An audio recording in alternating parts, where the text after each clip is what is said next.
So hello guys, welcome back again mommy's কিচেনে আপনাদের সকলকে স্বাগত জানাচ্ছি। আজকে আমরা বানাতে চলছি ডাব মালাই চিংড়ি। তো চলো রেসিপিটা দেখে নিয়ে যাক। তার আগে বলে রাখি, ডাব চিংড়িটা অনেকেই একটা ফেমাস রেসিপি। এটা কলকাতা স্টাইলে ডাব চিংড়ি বানাবো। তো চলো রেসিপিটা দেখা যাক। একটুকু স্কিপ না করে আপনারা রেসিপিটা দেখবেন, তো অবশ্যই ভালো লাগবে। আর তার আগে অবশ্যই একটা কথা মনে রাখবেন, like share subscribe and support করবেন। তো চলো স্টার্ট করা যাক। পেঁয়াজগুলোকে রাফলি চপ করে নেব, বেশি কুচি করব না।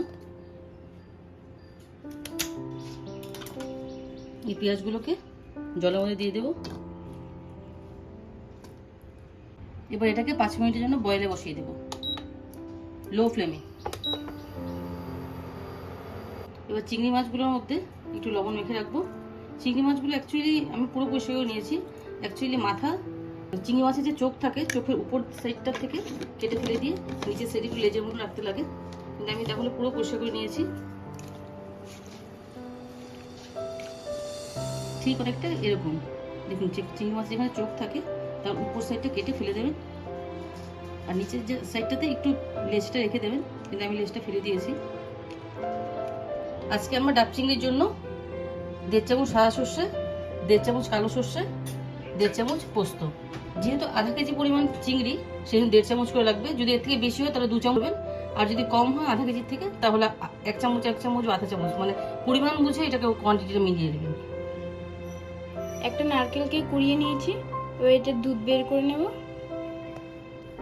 দেখুন, নারকেলটাকে কুড়িয়ে ভালো করে চেপে দুধ বের করে নিচ্ছি। নারকেলটাকে কুড়িয়ে দুধ বের করে নিয়েছি, দেখুন কত ঝুরঝুরে হয়েছে। এটা আমাদের পরে কাজে লাগবে। এটা এখন সাইডে রেখে দেব। এবার এগুলোকে পেস্ট করে নেব। দিয়ে দিলাম পোস্ত, সাদা সর্ষে,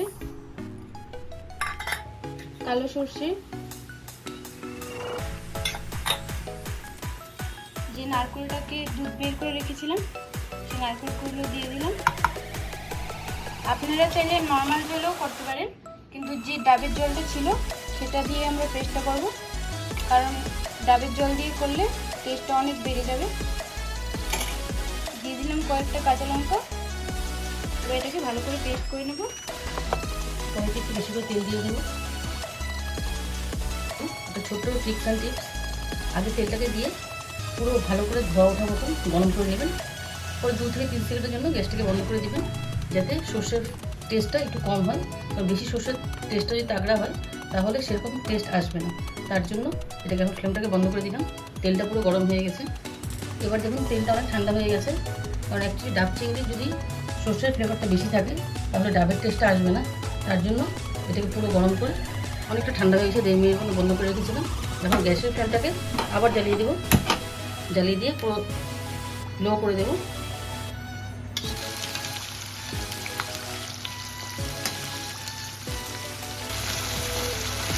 চিংড়িগুলো বেশি ভাজা করবেন না, প্রায় 10 সেকেন্ডের মতো একটু ওপর করে দেবেন।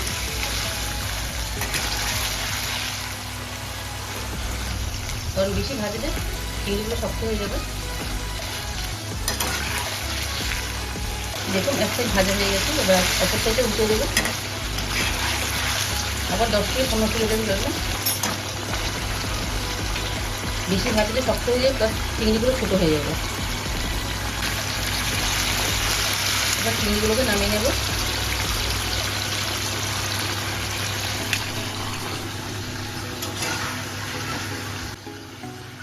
এরকম ভেজে রাখবেন, বেশি ভাজা করবেন না। সেদ্ধ করে রাখা পেঁয়াজগুলোকে পেস্ট করে নেব। ডাব চিংড়ির জন্য এখানে আদা রসুনটা যে পরিমাণে নিয়েছি, মানে আদাটা একটু বেশি থাকবে ডাব চিংড়ির জন্য, রসুনটা তার অর্ধেক থাকবে। এবার এটাকে পেস্ট করে নেব। দিয়ে দিই ওই নারকেলটাকে অল্প দিয়ে দেবো, প্রায় 1 চামচের মতো। এটাকে সামান্য একটু ভাজা ভাজা করে নেব।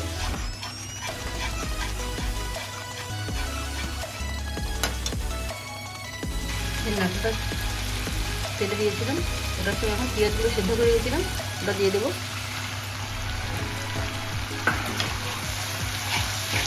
পেঁয়াজের মধ্যে যে জলটা আছে ওটা টানানোর জন্য ভাজা ভাজা করে নিই। দেখুন যেহেতু পেঁয়াজটা সিদ্ধ করা ছিল তার জন্য এটা প্রায় হয়ে গেছে। এখন এটার মধ্যে আদা রসুনের পেস্টটাকে দিয়ে দেবো।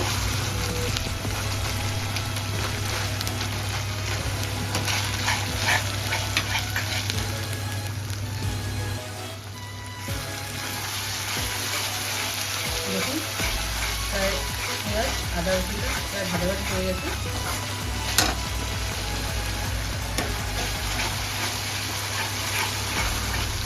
এখন যে সর্ষে নারকেলের পেস্টটা বানিয়ে রেখেছিলাম এটা এখন দিয়ে দেবো।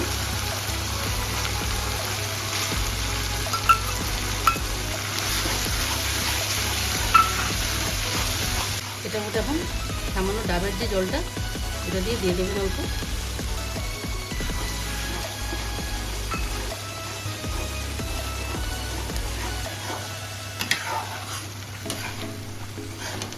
বড় বড় রেস্টুরেন্টে এই সিস্টেমে ডাব চিংড়ি করে।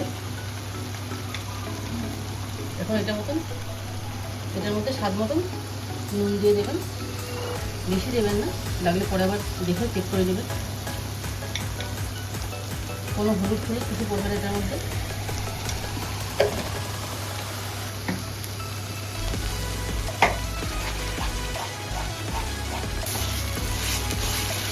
দেখুন চারটা থেকে তেলটা উঠে এসছে। এখন এইটার মধ্যে 300 ml ডাবের জল দিয়ে দেবেন। কাপ হলে 5 কাপ।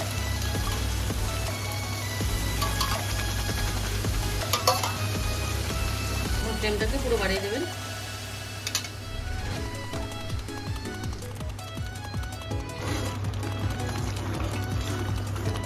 দেখুন ডাবের জলটা প্রায় শুকিয়ে গেছে। এবার নারকেল দুটো যে বের করে রেখেছিলাম সেটাকে দিয়ে দেবেন।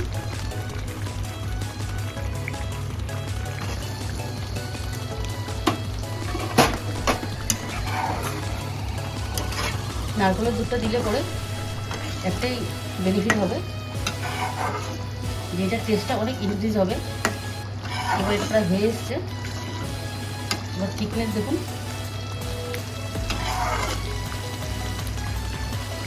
এগুলোকে ভেজে রেখেছিলাম ওগুলোকে দিয়ে দেবো। অলরেডি 50% কুক হয়ে আছে।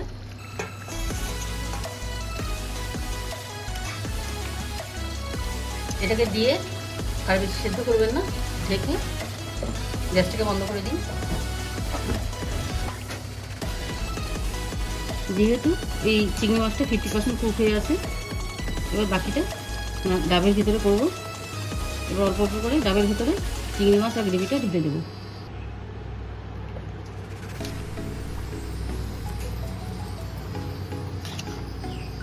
এবার ডাবের টেস্ট আসার জন্য মিডিলে অল্প যে ডাবের পাল্পটাকে ডাবের শ্বাসটাকে পেস্ট করে রেখেছিলাম একটু উপর থেকে ঢেলে দেবেন, তাহলে ডাবের ফ্লেভারটা পুরো আসবে। এবার তার উপর দিয়ে আবার দিয়ে দেবেন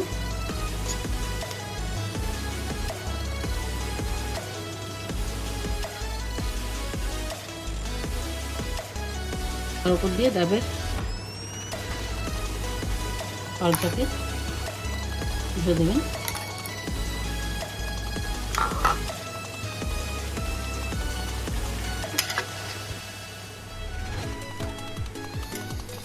এটা চারপাশে এবার আটা দিয়ে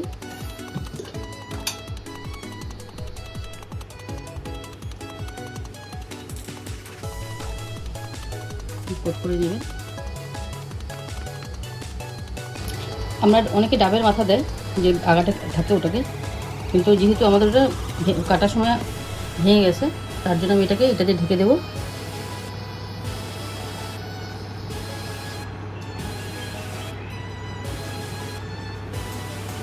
এবার এটার উপর থেকে অ্যালুমিনিয়াম ফয়েল দিয়ে এবার ঢেকে দেবো।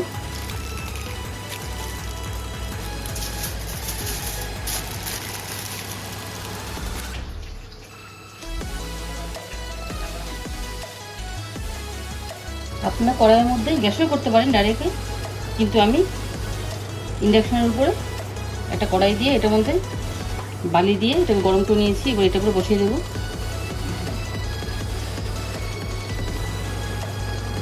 ফাইনালি আমাদের এটা হতে চলেছে। ম্যাক্সিমাম 15 মিনিটের মতন বসিয়ে রাখবেন। ফাইনালি আমার ডাব চিংড়ি রেডি। এবার গ্যাসের ফ্লেমটাকে বন্ধ করে দেবো।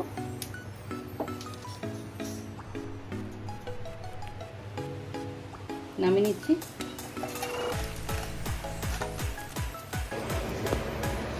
আমরা প্রথমে এটাকে ইন্ডাকশনে কড়াতে বসিয়েছিলাম বালুর উপরে, তারপর 1 ঘন্টার পর এটাকে লো ফ্লেমে গ্যাসে বসিয়েছিলাম 10 মিনিটের জন্য, তারপর নামিয়ে নিলাম। চলো খুলে দেখা যাক এবার কেমন হয়েছে। গরম, খুলতেই পারছি না।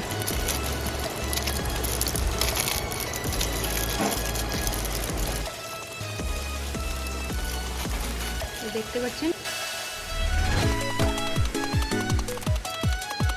এই চিংড়িটা কত অসাধারণ লাগছে দেখতে। এই দেখতেই পাচ্ছেন আমাদের ডাব চিংড়ি পুরো রেডি,